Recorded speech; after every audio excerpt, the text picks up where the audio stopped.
ถูกต้องคุยเก่งสนุกตลกกวนตีนครบเสร็จเขาก็จับฉันลงพี่ขอนะมันก็มุดเต็นเข้ามาเลย3 คนแล้วพาสวดไม่ใช่วันเดียวได้ใช่ไหมมันต้องค่อยๆแบบวันเดียวได้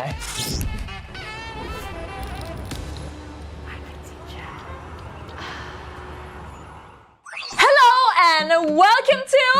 I Can OT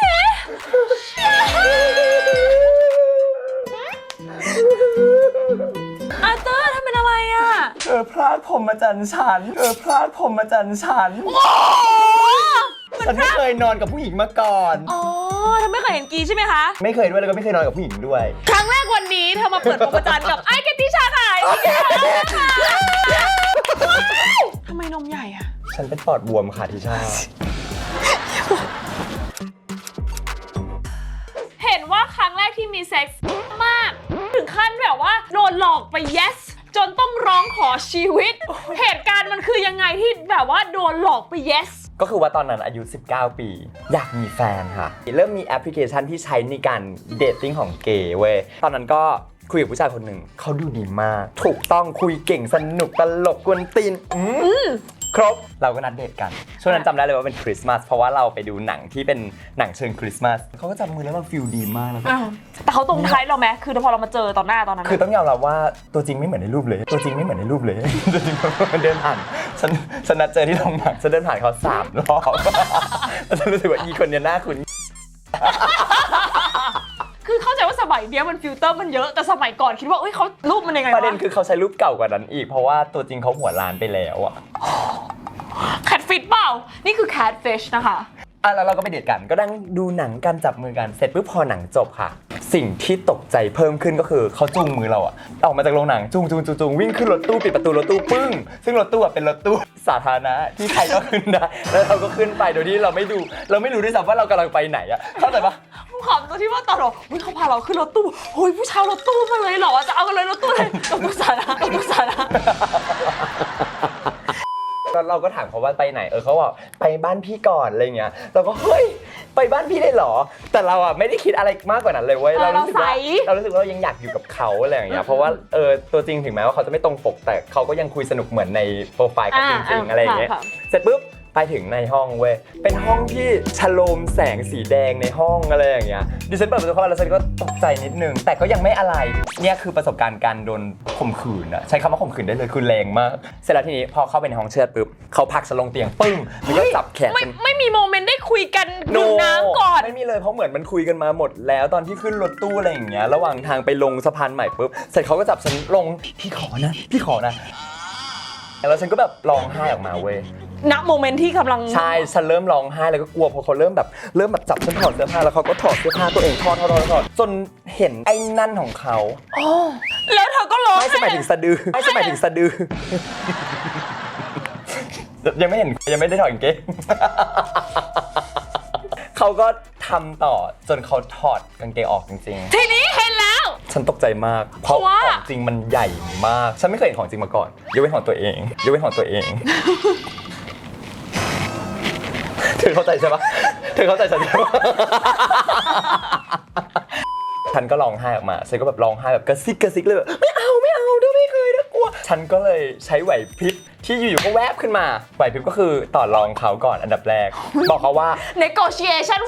101 ก็เลยบอกในวันที่คุณกำลังจะโดนข่มขืนนี่คือ negotiation 101คืออย่างน้อยที่สุดเรายังไม่โดนเอาไอ้นั่นใส่เข้ามาในเราโดนทุกอย่างละเราก็เลยต่อรองเขาว่าวันหลังจะมาทำให้แต่วันเนี้ยขอแค่อมได้ไหมเหมือนเราร้องไห้เยอะจนเขาเริ่มหยุดเองเว้ยแล้วเราก็เลยเนโกเชียตเขาแล้วเขาก็แบบเหมือนยืนขึ้นแล้วก็ประมาณว่ายอมฉันก็บรรเลงเพลงเป่าปีเหมือนนึกว่าจะทำไม่เป็นพอทำเป็นแบบว่าฉันต้องเอาตัวรอดไงดิช่าคนมันต้องมีสัญชาตญาณเอาตัวรอดอันนี้มันยิ่งกว่า The Face อีกนะวันนั้นน่ะมันคือ The Mouse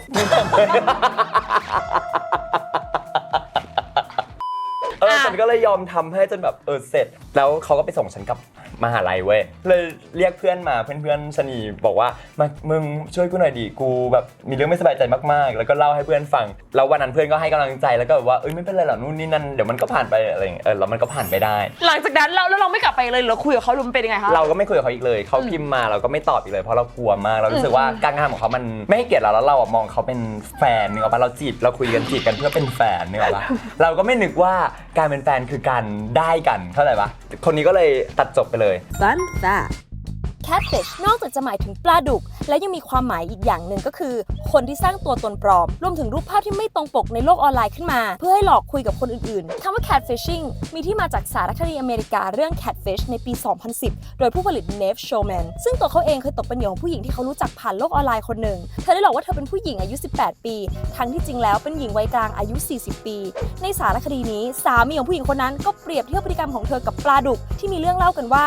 ชาวประมงชอบใส่มันลงไปในถังพร้อมกับปลาคอสสดเพื่อให้ปลาคอสยังคงเคลื่อนไหวในระหว่างการขนส่งและมีรสชาติที่อร่อยขึ้นบนโต๊ะอาหารนั่นเองค่ะแล้วเห็นว่าได้ยินมาว่าในค่ายรอดอเราฮอตมากจนผู้ชายมุดเข้ามาในเต็นท์ของเราแต่เราต้องแบบ stop เขาเพราะอะไรทำไมถึง stop เขาคนหลายคนแบบ welcome แต่ทำไมเรา stop เขาคืออย่างแรกเลยก็คือค่ายรอดอเนี่ยมันเกิดตอนที่เราอายุ18 ปีคนที่โรงเรียนจะรู้ว่าฉันเป็นตัวแม่แล้วไปค่ายรอดอเจอโรงเรียนอื่นเยอะมากมากันเต็มเลยเสร็จปุ๊บเขาก็มีให้เลือกยกมือว่าใครเป็นกระเทยออกมาจะได้ไปแถวที่สบายแต่ฉันไม่ยอมรับสิ่งนั้นฉันก็เลยต้องฝึกกับผู้ชายทั้งกองร้อยเสร็จแล้วทีนี้มันจะมีจังหวะที่เหมือนว่าเราอะจะต้องโชว์การปีนป่ายสกิลปีนป่ายการโผล่อะไรเงี้ยเดี๋ยวจะทำให้ดูขออนุญาตนะคะสมมติว่า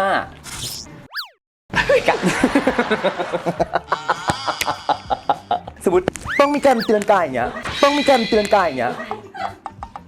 ฉันทำได้เนียนมากแบบกระโดดขึ้นจุ๊บอย่างเงี้ยเนียนมากเนี่ยไม่เหมือนจะไปได้ไงพอมันถึงจุดที่ต้องเหมือนเขาก็จะวิ่งไปแล้วเขาเห็นว่าเราเป็นตุ๊ดอยู่แล้วอะเสร็จอีผู้ชายก็เฮ้ยมาแล้วเว้ยแบบเสร็จปุ๊บพอฉันโดดขึ้นเลยฉันหันไปอะผู้ชายเท่านั้นแหละพี่ชาคืนนั้นอาบน้ำฉันกลายเป็นดาวเด่นการอาบด้วยกันของเราเนี่ยเราก็รอให้คนมันน้อยๆหน่อยเต็นท์ของเรามันอยู่ไกลมาจากห้องน้ำอะไรอย่างเงี้ยค่ะพอเราออกมาจากเต็นท์น่ะปรากฏว่าผู้ชายแม่งเห็นว่าเราออกมาจากเต็นท์ไหนแล้วมันก็เหมือนว่าเริ่มซุบซิบเข้าใจปะคือเราก็ขนาดนั้นเหรอคือจากแค่การกระโดดครั้งเดียวอ่ะผู้ชายจำได้ขนาดนั้นอ่ะเสร็จก็อาบน้ำเสร็จก็กลับมาเข้าเต็นท์เตรียมนอนแต่การนอนของฉันช่วงนั้นอยู่ม.6 เป็นช่วงที่ต้องเตรียมสอบมหาลัยแล้วเตรียมแอดมิชชั่นละก็เลยอ่านหนังสืออ่านอยู่เว้ยเต็นท์แม่งมีแบบเฮ้ยเต็นท์นี้อะไรวะเราอยู่ในเต็นท์อ่ะอยู่คนเดียวเปล่าอยู่คนเดียวพอบังเอิญอีเพื่อนอีกคนหนึ่งที่จะมาด้วยกันอ่ะสอบติดมหาลัยแล้วก็เลยต้องสัมภาษณ์ณวันนั้นก็เลยกลายเป็นว่าเราเลยต้องนอนคนเดียวเราใช้ความกล้าของเราในการเปิดเต็นท์เอาไว้อะไรหรอเสร็จปุ๊บมันก็มุดเต็นท์เข้ามาเลย3 คนเป็นเด็กโรงเรียนอื่นมีคนนึงแบบตัวท็อปเลยหล่อมากแต่อีก2 คนก็ average พอเข้ามาปุ๊บเราอะเรียบร้อยมากนึกออกปะเฮ้ยเธอทำอะไรอะเธอมาทำอะไรในห้องเราอะในเต็นท์ของเราอีตัวท็อปมาถึงปุ๊บมันนอนยกแขนแล้วก็เขามีกันอย่างนี้ด้วยหรอมันคืออะไรแล้วมันก็เหมือนแบบชวนคุยทีเล่นทีจริงเหรอว่าอย่างนั้นไหมอย่างนี้ไหมซึ่งเราก็แบบไม่อ่ะเธอกลับไปเหอะเราจะอ่านหนังสือจริงเหรอเธอพูดอย่างนี้จริงๆเหรอเราจะเอามือถือไปฉันก็เปิดแชทฉันก็นั่งอ่านเลขอ่านไปเรื่อยๆจนมันเริ่มกลนออกมา3 คนฉันก็เลยเธอกลับไปได้แล้วเธอหลับแล้วเราจะอ่านหนังสือจริงเหรอเธอก็อ่านหนังสือต่อไปเลยเหรอแล้วตอนนั้นเธอคิดฉันก็อ่านหนังสือต่อไปแล้วฉันก็เสียดายจนถึงปัจจุบันนี้ไงว่าทำไมกูไม่กินมันตั้งแต่วันนั้นมันคือจังหวะเนาะมันคือจังหวะจริงๆก็เลยกลายเป็นว่ามันก็น่าเสียดายอะไรอย่างเงี้ยค่ะงั้นเห็นว่ายูบอกว่ายูเคยมีเซ็กส์ที่ซาดิสมากกับคนต่างชาติมันเป็นยังไงความซาดิสของเซ็กส์นี้ติชาเคยโดนตบไหมเบาๆอย่างงี้แบบอย่างงี้พอถึงเธอโดนอะไรอย่างงี้เปล่าไลกินสิ่งนี้มันโดนทีนี้คนนี้เราอยู่ในซาวน่าครับฝรั่งซาดิสคนนี้ก็รู้สึกว่าคนนี้ถูกใจมากถูกใจที่สุดแล้วในซาวน่าวันนี้เสร็จปุ๊บเราก็บรรเลงเพลงรักกันในซาวน่าถูกในห้องหนึ่งเล็กๆห้องมืดๆเพลงรักเราก็เข้าเข็มมากเสร็จแล้วเขาก็ถามฉันเป็นภาษาอังกฤษเขาถามว่าแบบ Have you ever tried sadism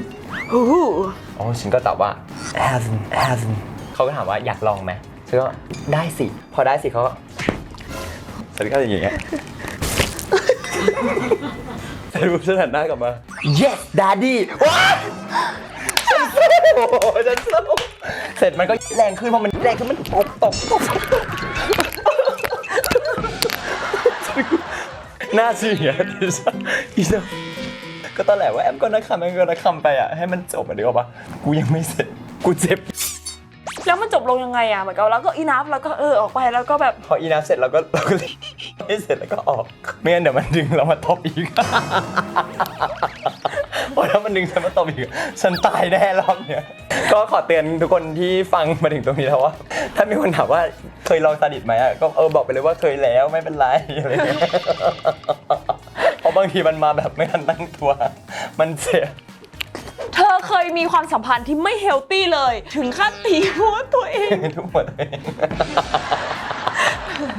มันแย่ทั้งหมด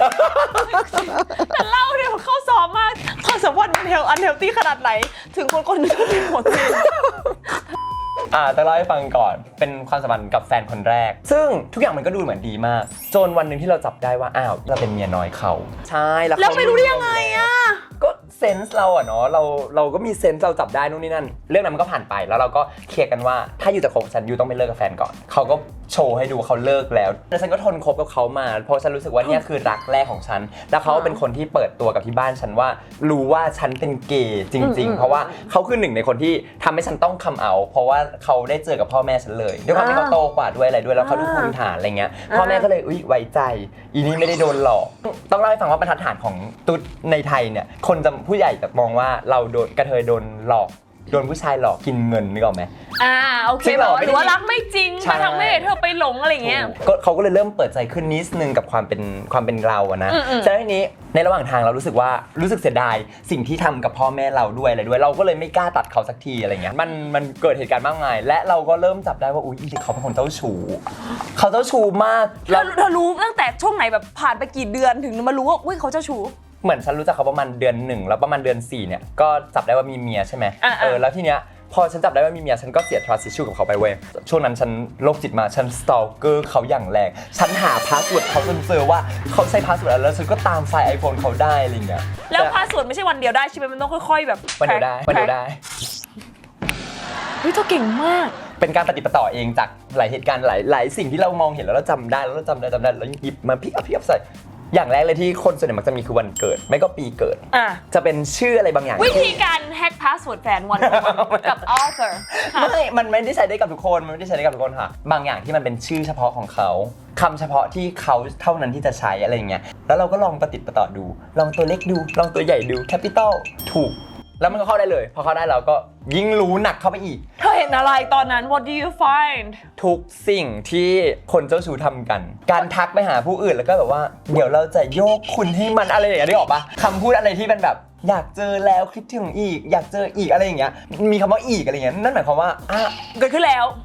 ประมาณนั้นพอมาถึงจุดที่ฉันไม่ไหวละวันนั้นฉันโทรหาเขาแล้วก็คุยกันแล้วก็เหมือนแบบว่าฉันจับได้ว่าเขาไปทำอะไรสักอย่างนี่แหละแล้วก็โทรคุยกันแล้วมันก็พูดอย่างนึงกลับมาเหมือนมันเป็นคนอารมณ์ร้อนเลยเว้ยมันก็ด่าฉันกลับมาแรงมากแล้วฉันก็แบบด่าตัวเองอ่ะฉันก็โทษตัวเองหนักมากเว้ยฉันก็ทุบหัวตัวเองอย่างเงี้ยกูมันโง่สุดๆอ่ะทำไมกูถึงอยู่ตรงนี้วะทำไมกูโง่อะไรอย่างเงี้ยทุบจนหยุดไปเองร้องไห้หยุดแล้วก็นอนหลับไปตรงนั้นเลยแล้วก็ตื่นขึ้นมาอีกทีนึงก็กูนอนอยู่ตรงนี้อย่างเงี้ยแล้วเป็นแต่ความ heartbroken มันจริง very real ทุกคนคือพอคนมันมาเล่าหลังจริงมันเกิดขึ้นมาไม่10 ปีที่แล้วอะไรเงี้ยมันก็แบบขำมันได้อะแต่ถ้าตอนนั้นความ hurt is really real โคตรจะ real แล้วทีนี้ประเด็นคืออะไรหรือปะพอเขามาง้อเสือกยอมอีกแต่เธอไม่ต้องมานอยนะหลายคนเคยเจอขึ้นไม่แต่ฉันรู้สึกว่าบางอย่างอะมันต้องโง่ให้สุดเว้ยใช่มันต้องโง่ให้สุดจริงแล้ววันหนึ่งที่เราหลุดออกมาเองเลยหลุดด้วยการที่มีวันหนึ่งเหมือนเราต้องตื่นไปเรียนแต่ว่าเรารู้สึกว่าเราขี้เกียจมากวันนี้เราขี้เกียจมากเราก็เลยพิมพ์ไปหาเขาว่าวันนี้ขี้เกียจไปเรียนตื่นสายมันพิมพ์กลับมาว่า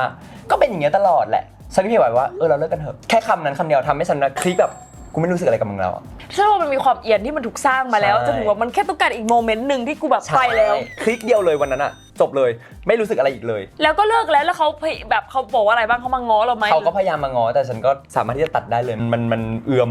มากๆแล้วอะไรเงี้ยอันเฮลตี้สุดๆปัจจุบันคือมีแฟนแล้วมีแฟนแบบลองเทอมมากใช่6 ปีแล้ว6 ปีทำยังไงให้มันยังสไปซี่อยู่แบบเรื่องเซ็กแบบตั้งแต่ตอนแรกกับตอนนี้เปลี่ยนแปลงยังไงหรือว่ามีอะไรทำให้มันแบบสไปซี่อยู่เป็นเรื่องความเซ็กซี่ส่วนตัวแล้วกัน โอ้ yes ก็คือ จับผมทำไมใช่ปะ มีผมยาวมาก งั้นจะถามเรื่องเซ็กส์ของเธอได้ไหม ค่ะ เซ็กส์ของเธอตอนแรกๆมันแบบว่ามันฮอตมากๆเลยไหมหรือแบบมันต้องบ่อยแค่ไหนอะ ถ้ากับผู้ชายคนเนี้ยตอนแรกมันบ่อยมากๆติชาเราช่วง คือ ที่ มัน เขาขับ ดึกมันคือปะทะกันตลอดเลย ตลอดเวลา ตอนที่เขาขับ Grab ใช่ไหมช่วงโควิดอ่ะคือเขาก็ไม่ได้ทำงานออฟฟิศพอเขาตกงานเขามาขับ Grab เขาก็จะมีวันช่วงพักอ่ะช่วงพักเขากลับมาพักที่บ้านทุกครั้งที่เขากลับมาพักที่บ้านฉันโดนย่างไก่ฉันโดนย่างไก่ What is that ฉันจะแสดงให้ดู ตอนนี้ เสียงอะไร คนที่เคยมาแล้วเตียงพังคนแรกคือใครวะพี่อะไรวะพี่ธรรมชาติ ด้านเห็นไหมเตียงหักเห็นไหมเคยกินนิตยาไก่ย่างไหม maybe I think so maybe คืออะไรนะคืออะไร คือเขาจะผ่าไก่ออกเป็นครึ่งหนึ่งแล้วมันจะแบะออกเงี้ยคือไก่ย่างอ่ะมันเป็นการสมมุติของการโดนแทงไม้เข้าไปใช่ป่ะแล้วเขาก็พลิกไปพลิกมานั่นคือสิ่งที่เขาทำกับฉันเขาพลิกร่างกายฉันเหมือนฉันเป็นไก่ที่ตายแล้วตัวหนึ่ง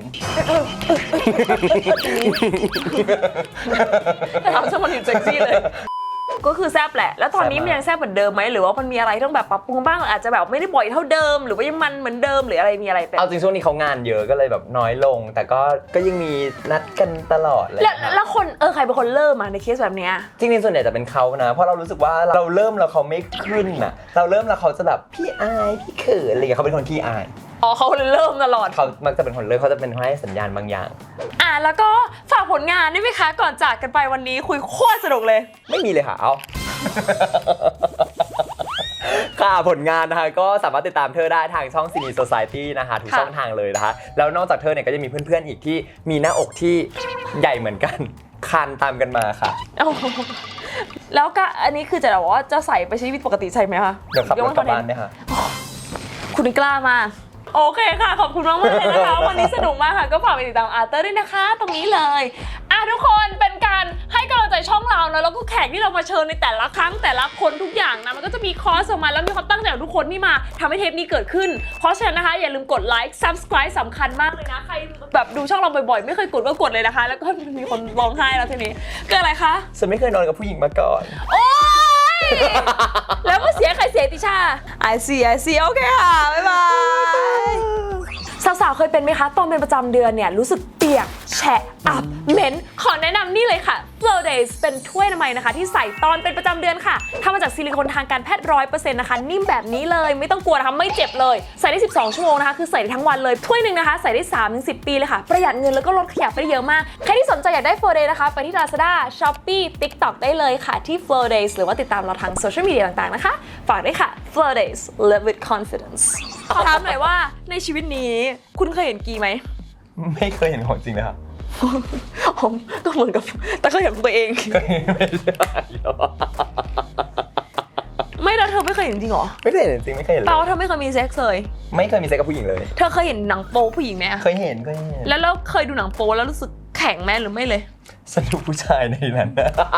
เธอไม่เคยแบบ ถ้าไป คิ ดู วเรียสเหรอ ถ้าไปดูลิสต์หนังโป๊ของฉันอะเธอจะเห็นเลยว่าอีดอกทำไมมันมีแต่รูปผู้ชายหุ่นดี ต่อให้ผู้หญิงสวยแค่ไหนเซ็กซี่แค่ไหนแต่แมททีเรียลคือต้องมีผู้ชายหุ่นดีควยใหญ่อยู่ในนั้นนึกออกปะ